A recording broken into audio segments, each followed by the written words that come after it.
સુરતના યુવા ઇનોવેટર શિવમ મૌર્યાએ એક એવી સાયકલ બનાવી છે જે ચાલક વગર રસ્તા પર દોડે છે.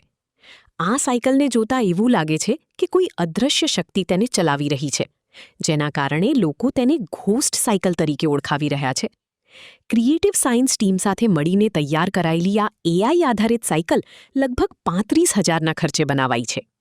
ખાસ વાત એ છે કે આ સાયકલ રસ્તા પર પોતાની જાતે સંતુલન જાળવે છે અને પૂર્વ નિર્ધારિત રસ્તા પર કોઈ પણ માનવીય મદદ વગર ચાલે છે. આ પ્રોજેક્ટની સૌથી આકર્ષક બાબત તેનું પેડલિંગ મિકેનિઝમ છે.